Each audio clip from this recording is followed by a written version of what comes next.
Olá, boa noite, a paz a todos. Chegando para a leitura de 2 versículos da Palavra de Deus, que encontramos no Evangelho de Jesus Cristo, escrito por Marcos, capítulo de número 6, versículos 4 e 5. Assim está escrito: E Jesus lhes dizia: Não há profeta sem honra, senão na sua pátria, entre os seus parentes e na sua casa. E não podia fazer ali obras maravilhosas, somente curou alguns poucos enfermos, impondo-lhes as mãos. E estava admirado da incredulidade deles. Versículos 4, 5 e 6. Aqui está uma palavra de Jesus.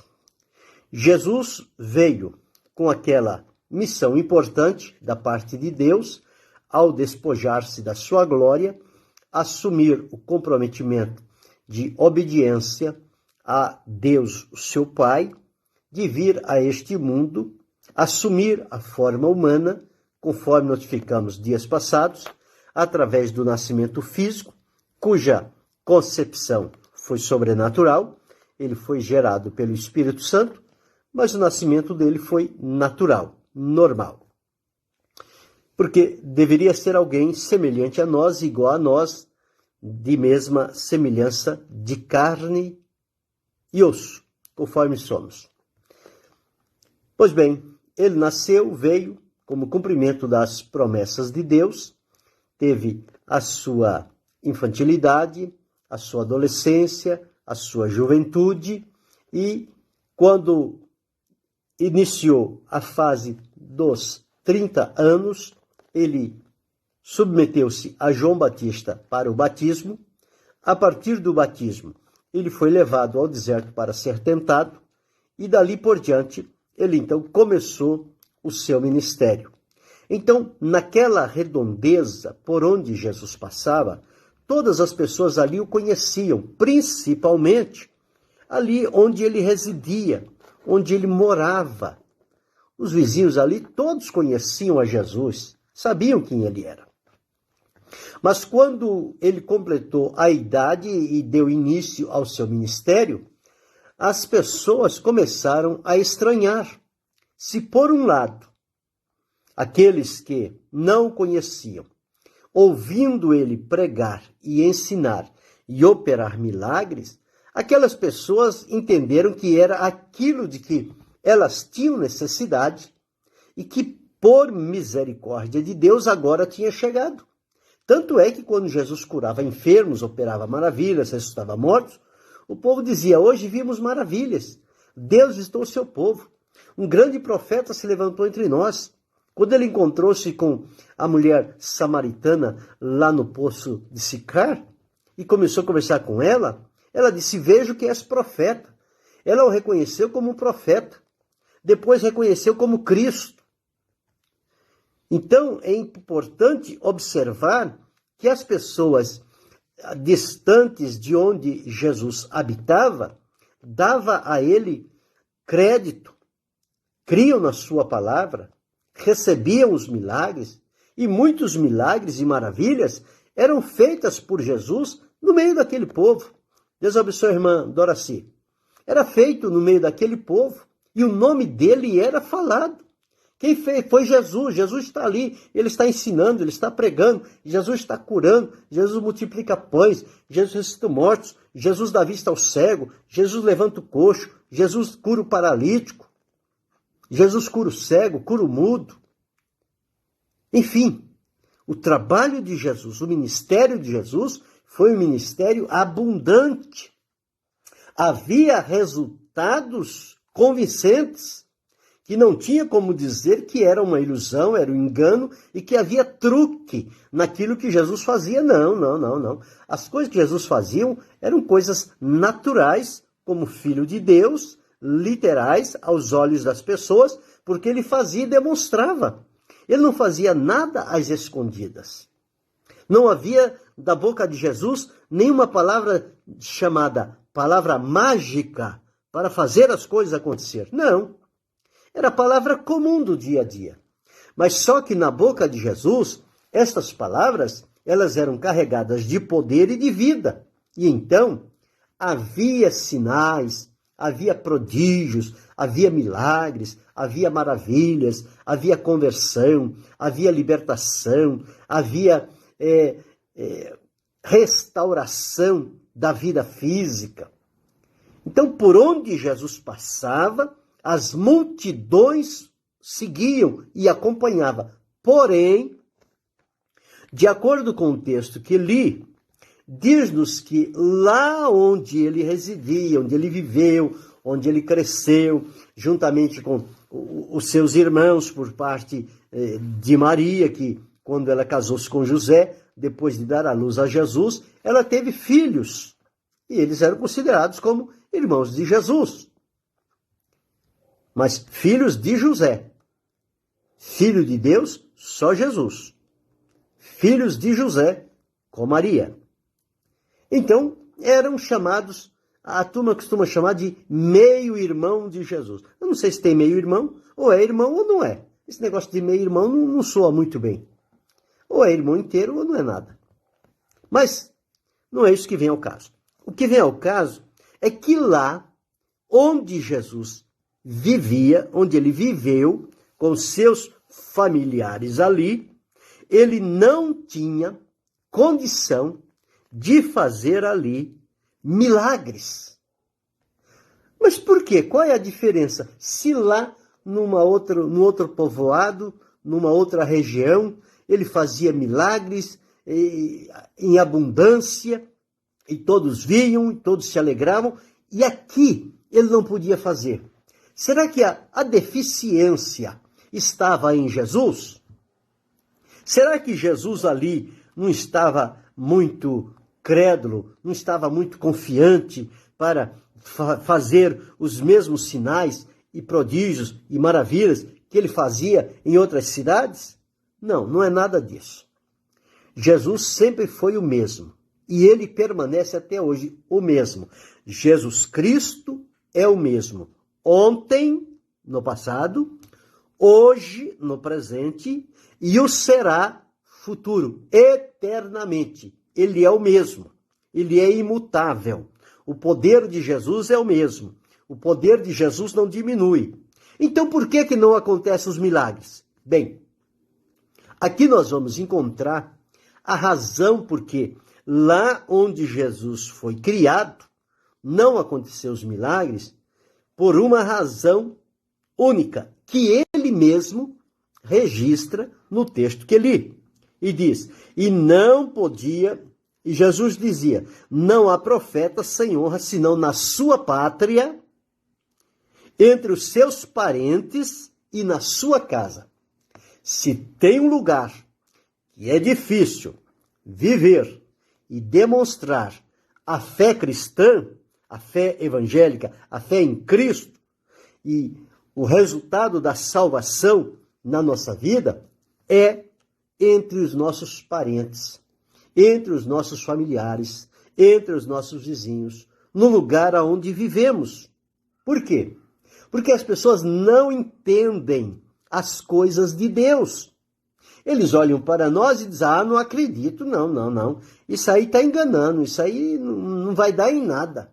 Isso aí eu conheço desde pequenininho. Desde que nasceu que eu conheço. Agora vem com essa história aí de crente, de que está servindo a Deus e que a vida mudou e agora está salvo. Que negócio é esse? Então, as dificuldades nós encontramos em casa, entre a nossa família, entre a nossa parentela, os nossos vizinhos, os nossos amigos, nossos conhecidos. São eles que não acreditam na obra de Deus na nossa vida, assim como os irmãos de José, que eram Tiago, José, Judas, Simão e também as suas irmãs. O que essas pessoas faziam? Eles se escandalizavam em Jesus. Quando alguém dizia, Jesus fez milagre, Jesus curou, Jesus sei o quê, ele dizia, não creio, eu conheço Jesus. Como? Ele nasceu entre nós conhecemos ele viveu aqui entre nós. Olha, não é esse o carpinteiro, filho de Maria? Nós conhecemos ele aqui como carpinteiro. Agora ele está se apresentando como Cristo? Como Salvador? Como enviado de Deus? Não, isso não. Nós conhecemos ele aqui como filho do carpinteiro. Nem carpinteiro ele é. Ele é filho do carpinteiro. Essa foi a sina que eles tinham com Jesus. Ele é o filho do carpinteiro. E quer saber mais? Olha, os irmãos dele estão aqui conosco. Estão Tiago, tem José, tem Judas, tem Simão e tem as irmãs dele. Como que diz? Nenhum deles faz milagre. Por que só ele vai fazer? E escandalizavam-se nele. Eles achavam errado Jesus fazer aquilo. Então foi aí que Jesus deu esta palavra e disse, olha, Jesus lhes dizia, não há profeta sem honra, senão na sua pátria, no seu lugar de nascimento, onde você nasceu, na sua pátria, entre os seus parentes, os familiares, e os da sua casa, o pai, a mãe, a esposa, o filho, o neto, enfim, aqueles da sua família. Então, é justamente neles que o coração se endurece para não aceitar e não acreditar que Jesus era o que dizia ser, o enviado de Deus, o Cristo, o servo que veio para servir e dar a sua vida em resgate de muitos, aquele que veio como prova do amor de Deus para futuramente entregar a sua vida na cruz do Calvário, futuramente em relação a esse texto. Entregar a sua vida na cruz do Calvário em sacrifício a favor da humanidade, para colocar ali o preço de redenção diante de Deus e abrir-se então a porta para a salvação da humanidade. E foi o que Jesus fez. Foi aceito por Deus, a porta está aberta, tantos entraram pela salvação, nós entramos por este caminho, você também entrou por este caminho, e nós glorificamos a Deus e servimos e adoramos a Jesus. Jesus para nós é tudo. Sem Jesus nada somos, nada podemos fazer. Mas para os irmãos de Jesus, Jesus era como se fosse um zero à esquerda. E tudo que Jesus fazia, eles rebatiam. E aquelas pessoas daquela localidade que o viram crescer entre eles, não aceitavam o que Jesus fazia. Não é assim também que acontece quando você tem uma vida, quem sabe, uma vida no pecado, uma vida comprometida, uma vida contaminada, uma vida de vícios, uma vida de comportamentos ruins, desagradáveis, de violência, de vingança, de maldade. E chega um dia, Jesus te salva, te liberta, te transforma, e você vai lá dizer para eles que Jesus te salvou. Diz, não acredito não. De maneira nenhuma, você vai enganar outro. Eu não acredito. Como pode? Você fazia isso, fazia aquilo outro, era desse jeito, era daquele outro jeito, e agora está dizendo que é crente? Não. Para ser crente do seu jeito, qualquer um pode ser. Mas você, como que diz, você não merece salvação. Porque você foi uma pessoa ruim no mundo. E agora está dizendo que Jesus te salvou, te perdoou, e você agora é santo? Mas é exatamente isso que acontece. Quando Jesus salva a mim, salva você, salva cada um de nós, e a gente chega diante da família e diz, agora sou um salvo, agora sou um crente, Jesus me salvou. As pessoas não aceitam, não querem acreditar. E costumam colocar barreiras que é para a gente desistir, desanimar. Se nem a minha família acredita, se nem o meu pai, nem a minha mãe, nem minha esposa, nem meus filhos acreditam que Jesus me salvou, o que eu vou fazer? Então eu não vou mais. Não, é aí que você tem que perseverar. É aí que você tem que permanecer firme e dar mostras de que a salvação perfeita e gloriosa oferecida por Jesus tem resultados presentes e eternos na minha e na sua vida. Agora, nós vamos enfrentar o que Jesus enfrentou. Ele disse, olha, ninguém na sua pátria tem honra. Não tem honra. Não, fulano ora e Deus cura. Mas lá onde você reside, lá onde você vive, essas coisas não acontecem. Por que não acontece? Então Jesus explicou aqui, por causa da incredulidade daqueles que o conheceram anteriormente, que deveriam crer nele e aceitar como enviado de Deus, mas não o fizeram. E o que eles fizeram? Eles foram rebater Jesus. Eles foram tentar contradizer Jesus. Não aceitar, não. Jesus, os irmãos dele estão aqui, nenhum dos irmãos dele faz isso, o que ele vai fazer? Mas ele é o Cristo de Deus, é o enviado de Deus. Ele veio como resposta da promessa de Deus para a salvação da humanidade. Deus abençoe o irmão Samuel Silva, Deus abençoe a irmã Zilândia. Por isso é que Jesus disse, não há profeta sem honra senão na sua pátria. É na sua casa, é na minha casa, é na nossa casa que nós temos maior dificuldade de viver realmente os milagres de Deus na nossa vida e de anunciar a transformação que Jesus operou em nós. Os nossos não querem acreditar. Mas se nós perseverarmos firmes e fiéis, com o passar do tempo, eles vão entender que não é o que eles pensavam. Não era só uma temporada que a gente estava ali, a gente não estava usando de engano, mas que, na verdade, foi um encontro pessoal que resultou na nossa libertação e nós agora estamos dando testemunho de salvos em Cristo Jesus. Então eles passam a olhar a gente de maneira diferente. Mas a primeira impressão, quando a gente chega, é de que eles não acreditam. Eles não aceitam. Deus abençoe o irmão Isaías Gomes. E assim era com Jesus. Quando Jesus ia lá para a cidade onde ele foi criado, os milagres eram poucos. Mas não é porque Jesus não tinha poder. Não é porque Jesus tinha vergonha do seu povo. Não, Jesus nunca teve isso. É por causa da incredulidade deles. Porque eles não criam em Jesus. Ora, se eles não creem em Jesus, e se as obras de Deus são feitas em função da fé, se creres, verás a glória de Deus. Se crer, verá a salvação. Se crer, verá o milagre. Se crer, verá a libertação. Mas se não crê, se coloca o coração na incredulidade, na oposição ao que Jesus está fazendo, como pode acontecer sinais e milagres? Então, é este sentido que Jesus disse aqui. Não há profeta sem honra.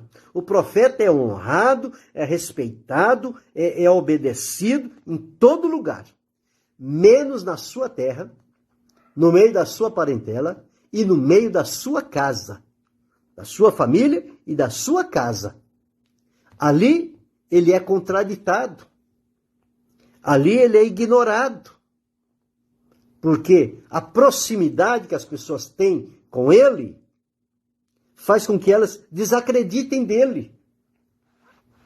Então veja, a convivência cega a mente das pessoas e eles não conseguem ver a operação de Deus.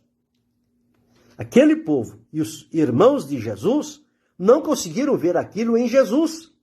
Eles viam Jesus, o filho do carpinteiro. Para eles era só aquilo, nada mais daquilo.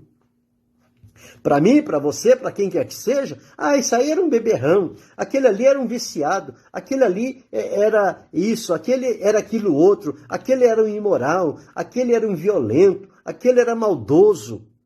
As pessoas só veem isso, mas não veem que aquela pessoa teve um encontro com Jesus, Jesus entrou na vida dele, fez uma transformação, perdoou, libertou, capacitou e ele está ali dando testemunho. Em qualquer lugar onde ele vai e dá o testemunho e prega, ensina ou ora pelos enfermos, os milagres acontecem, as pessoas acreditam, o resultado aparece. Mas quando ele vem para o meio do seu povo, nada disso acontece. Então está explicado por que isso não acontece. Se aconteceu com Jesus, que dirá comigo, com você, com cada um de nós? O meio da nossa família, da nossa parentela, da nossa vizinhança. Eu moro aqui, onde eu moro, eu praticamente nasci. Então, existem algumas pessoas aqui na minha rua ainda que são antigos e me conheceram quando eu era criancinha. Ele dizia, eu conheço você, você era molequinho, você corria aqui pela rua. Pois é, corria mesmo. Fazia tanta coisa. Mas hoje, quando eu passo com a minha postura, minha posição de um servo de Deus, cumprimento a todos, respeito a todos, considero a eles, mas tenho a minha vida com Deus.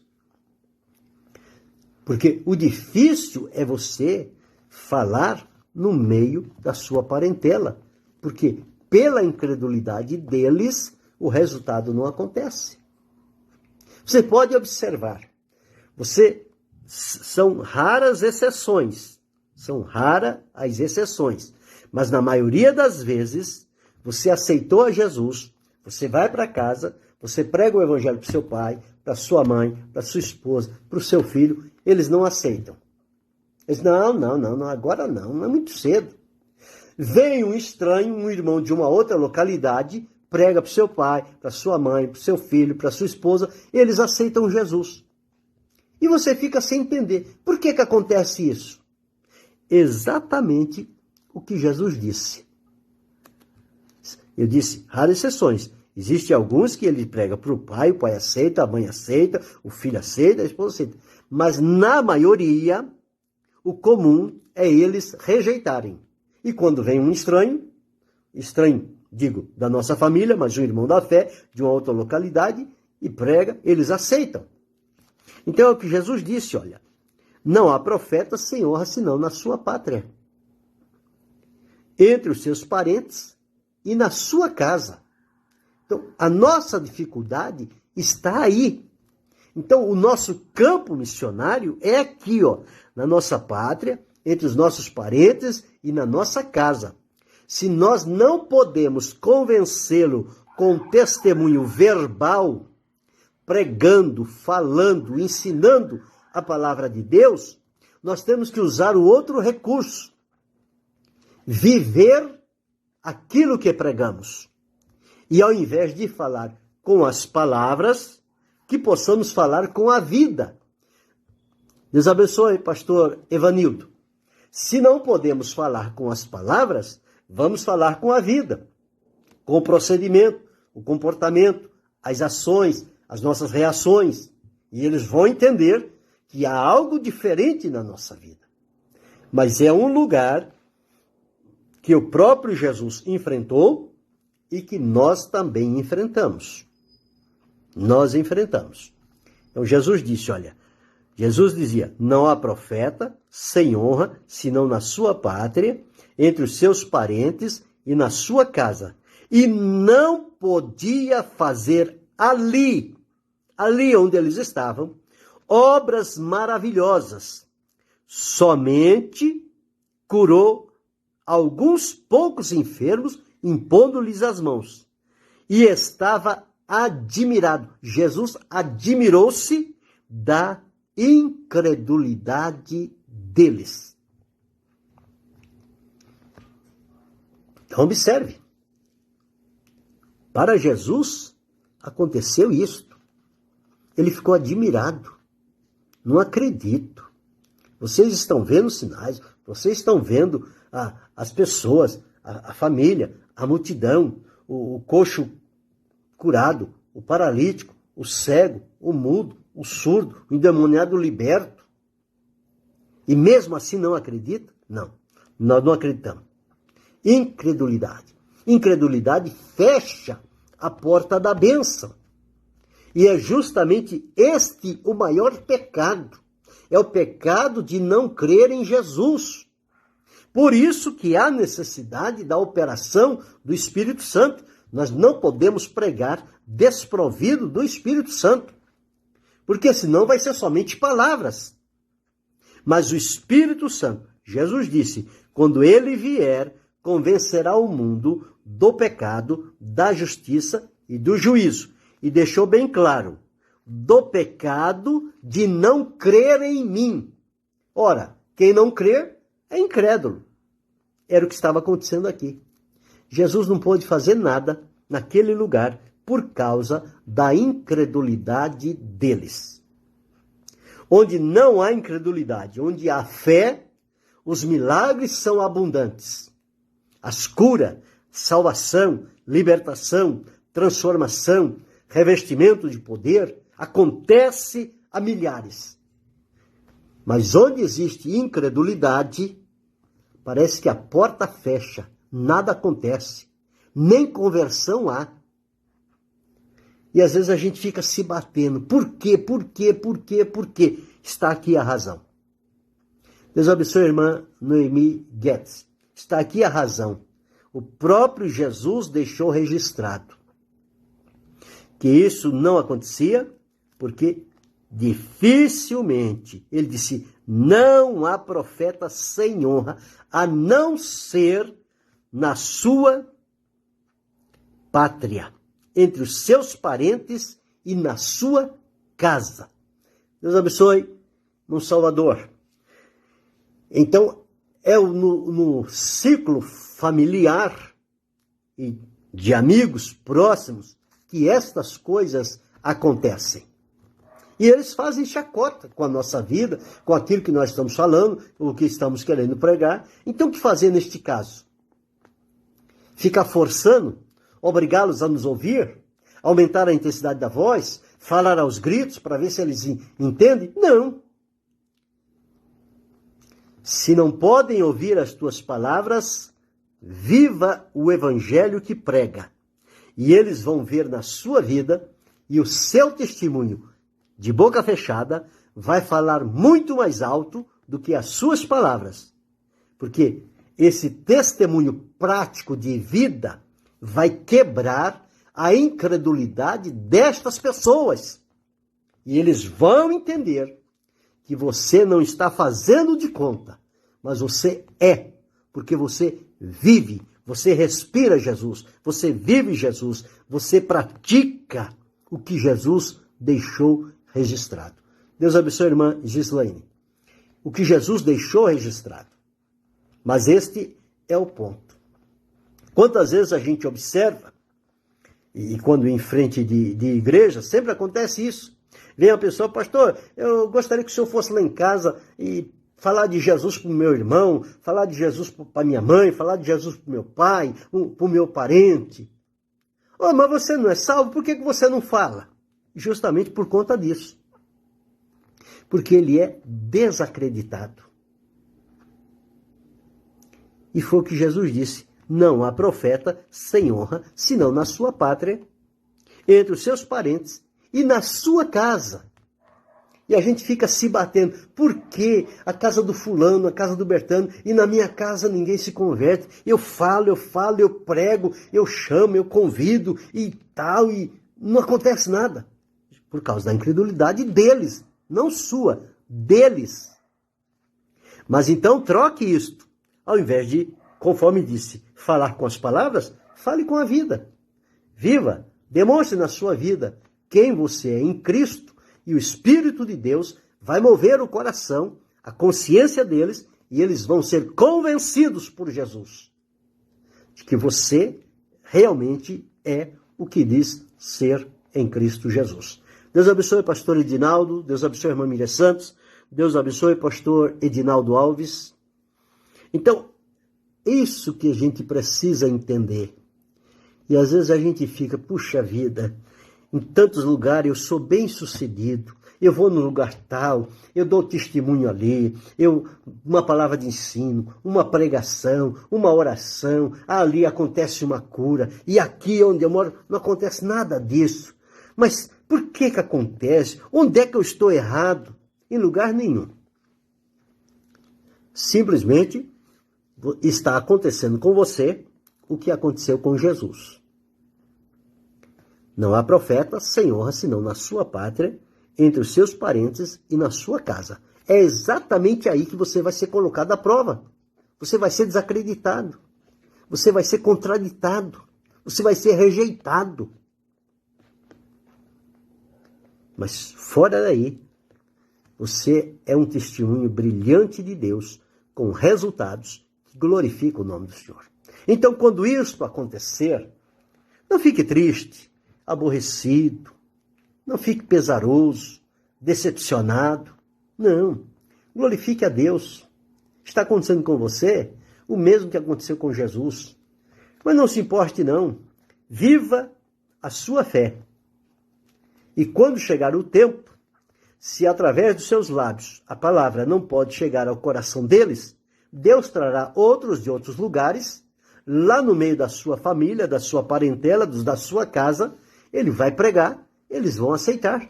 E depois vão chegar a você e vão reconhecer que você estava certo. Vou dizer, puxa vida, mas não é verdade o que você falou tantas vezes para a gente. Quantos anos você pregando e nós nunca queríamos saber de nada. Veio fulano aqui, nós cremos em Jesus e agora estamos experimentando aquilo que você falava para nós. Pois é, a incredulidade faz isso. Ela deixa as pessoas cegas. Eles não conseguem enxergar. Deus abençoe Jonas Ferreira. Eles não conseguem enxergar. Por isso é que somos rejeitados no seio da nossa família. Mas cumpre-se o que está na palavra de Deus. Jesus não pôde fazer nada. Ainda fez alguns poucos milagres ali. Curando enfermos, impondo as mãos. E nada mais que isso. Se fosse em outro lugar, multidões curadas, libertas, transformadas. Mas ali, alguns poucos enfermos. E só. Mas ele deu a razão. Por causa da incredulidade deles, dos seus parentes, dos seus familiares, dos seus próximos, que não aceitam, que não acreditam, que não reconhecem a obra de Deus na sua vida. Portanto, ali é um campo de batalha, é onde você sofre, mas você não tem que lutar com as armas carnais, você tem que guerrear com as armas espirituais, porque isso é a operação das trevas. O Deus desse século cegou o entendimento deles para que neles não resplandeça a luz da glória do Evangelho de Cristo. E por estarem cegos espiritualmente, eles não enxergam, eles não acreditam, eles não aceitam e, se possível, eles combatem. Mas você viva a sua fé na prática e deixa que Deus complete aquele trabalho naquelas vidas, ou pelo seu testemunho prático de vida, ou Deus envia outros de fora e vem ali e faz a semeadura do Evangelho e colhe almas para o reino de Deus. Mas viva a tua vida com gratidão, com alegria, não se deixe levar pela rejeição. Ela é momentânea, preze por aquilo que Deus tem na sua vida e que você tenha plena convicção de que o que Deus tem na sua vida é algo maravilhoso e importante e que você deve ser uma bênção nas mãos do Senhor. Pensa sobre isto. Querendo Deus, amanhã retornaremos.